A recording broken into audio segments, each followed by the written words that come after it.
یہاں پہ آپ کو ذرا تازہ ترین اپڈیٹس دے دیتے ہیں کہ ایران نے جو حملے کر رہا ہے ایران گلف کنٹریز کے اندر. تو سب سے پہلے تو آپ کو یہ بتا دیں کہ سری لنکا نے ایران کے ایک بحری جہاز کو ریسکیو کر لیا. CNN کے مطابق وہ بحری جہاز اور عملے کے 208 اہلکاروں کو محفوظ مقامات پر منتقل کر دیا گیا. ایرانی جہاز کو انجن کی خرابی کی وجہ سے سری لنکا میں لنگر انداز ہونے کی اجازت بھی دی گئی تھی. اچھا، ساتھ ساتھ بحرین کے دارالحکومت منامہ میں ایرانی ڈرون نے اسرائیل کے سفارت خانے کو نشانہ بنایا. خبر ایجنسی یہ بتا رہی ہے کہ رات گئے شہر کے فائنینشیل ہاربر ٹاورز میں کمرشل کمپلیکس کو نشانہ بنایا گیا.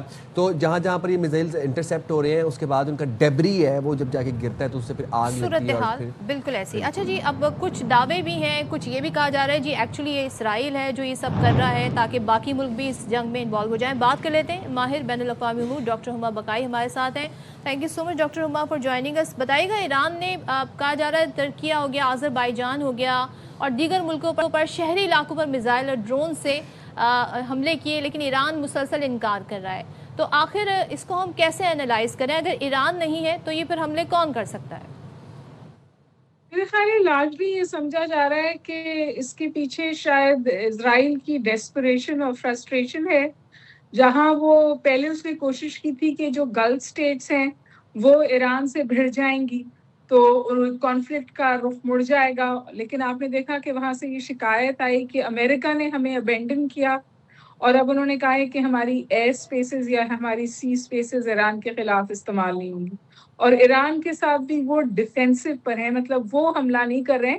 جو حملے ایران کی طرف سے ہو رہے ہیں امریکن تنصیبات کو ان کو روک رہے ہیں. اسی طرح آپ نے دیکھا کہ دیگر ممالک میں کوشش کی گئی. اور اب یہ خبریں دیکھیے، دا فیکٹ کہ جنگ 5 روز چل گئی ہے and it is into 6 day, اور امریکہ یہ کہہ رہا ہے کہ ابھی یہ 2 ہفتے چلے گی اور اسرائیل یہ کہہ رہا ہے it's going to be a long and painful war. اب فیصلہ یہ کرنا ہے کہ یہ کس کے لیے پینفل ہے. تو ایسا لگ رہا ہے کہ وہ پین تو اس وقت پوری دنیا محسوس کر رہی ہے، میں اور آپ بھی محسوس کر رہے ہیں، کیونکہ ہمارے یہاں بھی انرجی کنزرویشن پہ میٹنگز ہو رہی ہیں اور سوال ہو رہا ہے کہ کیا ورک فرام ہوم ہو جائے، جبکہ ہم ڈائریکٹ افیکٹی نہیں ہیں. جو لوگ ڈائریکٹ افیکٹی ہیں وہاں آپ کو زیادہ پین نظر آ رہا ہے.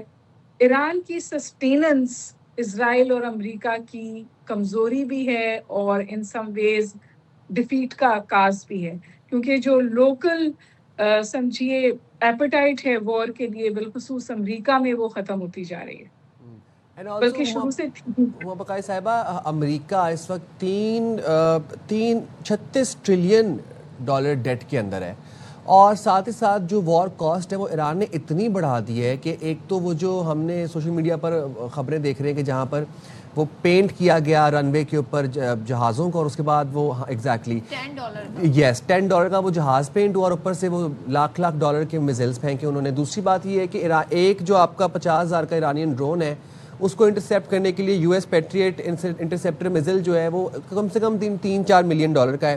اچھا، اس میں تفصیلی آپ سے گفتگو کرنا چاہوں گا. اب ہمیں یہ لگ رہا ہے کہ جو زیادہ دیر اس جنگ کو لڑ سکے گا وہی فاتح ہوگا. جاننا میں آپ سے یہ چاہتا ہوں کہ ایک تو جو وار کاسٹ ہے وہ بہت ہائی ہو چکی ہے. ایرانین شاہد ڈرون $50,000 کا ہے. US پیٹریاٹ جو ڈیفینس سسٹم ہے جب وہ انٹرسیپٹ کرتا ہے ایک ایرانین میزل کو تو اس کو کم سے کم جو ایک میزل جو US پیٹریاٹ ڈیفینس سسٹم سے نکل رہا ہے وہ 3 سے 4 ملین کا ہے. ایک ڈرون کو تباہ کرنے کے لیے 2 سے 3 جو ہے وہ شاٹس چاہیے ہوتے ہیں. تو یہ ٹوٹل $50,000 کے ایک ایرانین میزل کو انٹرسیپٹ کرنے کے لیے $6 سے 9 ملین لگ رہے ہیں امریکہ کے. 36 ٹریلین ڈیٹ میں امریکہ آلریڈی ہے. ایران ہر روز جو ہے وہ 500 میزائلز اور بنائی جا رہا ہے. یہ کون جیتے؟ آپ کو لگتا ہے کہ یہ ایران اور اسرائیل میں سے، ایران اور امریکہ میں سے جو بھی جنگ لمبی لڑے گا وہ جیتے گا؟ دیکھیے، ایران کے پاس تو کوئی آپشن ہی نہیں ہے نا. ایران نے تو جنگ شروع نہیں کی. ایران تو ریٹیلیشن پہ ہے اور ڈیفینس پر ہے.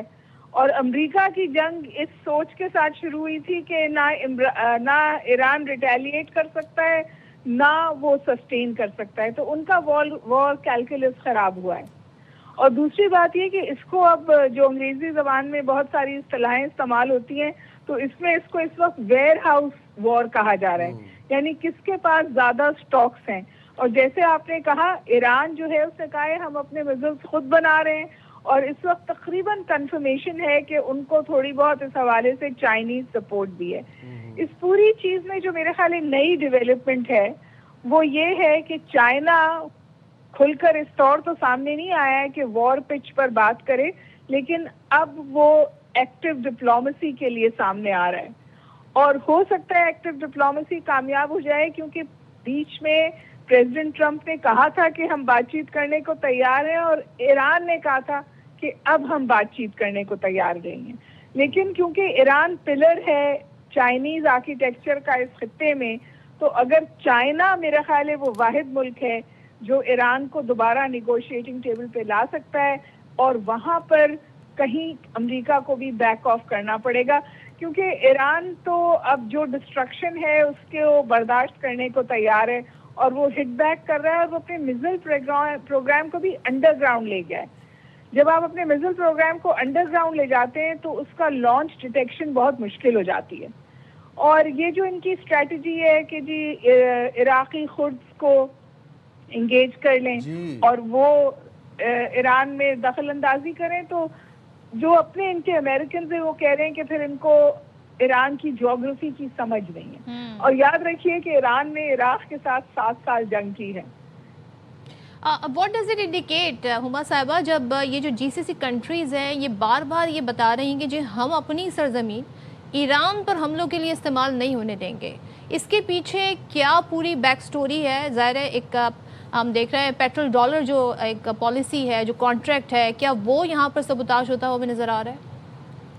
ناٹ جسٹ دیٹ، میرا خیال ہے complete disillusionment with U S security umbrella.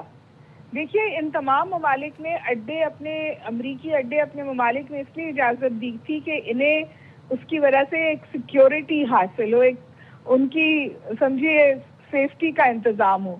اس کے برخلاف ہوا یہ ہے کہ جب ڈائریکٹ کانفلکٹ ہوا تو بالکل واضح طور پہ انہوں نے کہا ہے کہ امریکہ نے صرف اسرائیل کو سیکیورٹی پرووائڈ کی، ہمیں ایکسپوز کر دیا. اور دوسری بات یہ کہ اسرائیل اس میں تو کامیاب ہوا ہے کہ وہ امریکہ کو اس جنگ میں گھسیٹ لایا ہے، لیکن میرا خیال ہے کہ جو گلف اسٹیٹس ہیں وہ اس جنگ کا ڈائریکٹ حصہ بننے کے لیے تیار نہیں ہے، کیونکہ سعودی عرب نے اس بات کو بھی ڈینائی کیا جو شروع میں کہا گیا تھا کہ سعودی عرب کی مرضی سے یہ حملہ ہوا ہے. تو اسینشلی اٹ مینس کہ جو گلف اسٹیٹس ہیں وہ اس جنگ کا ڈائریکٹ حصہ نہیں بننا چاہ رہی ہیں، اور صرف گلف اسٹیٹس نہیں، یورپین اسٹیٹس بھی. تو جب امریکن مقالے لکھے جا رہے ہیں اس میں اس کو کہا جا رہا ہے اے وار ڈس اونڈ، یعنی کوئی اس وار کو اون نہیں کر رہا. اس وار میں صرف ایک شخص جیت رہا ہے اور اس کا نام ہے اسرائیلی پرائم منسٹر نتنیاہو.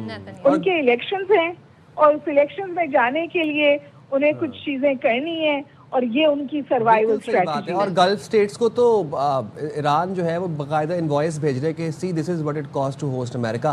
بہت شکریہ thank you so much doctor Baqai sahib, ہمارے ساتھ ہی ساری صورتحال پر بات کریں گی. جی موونگ فارورڈ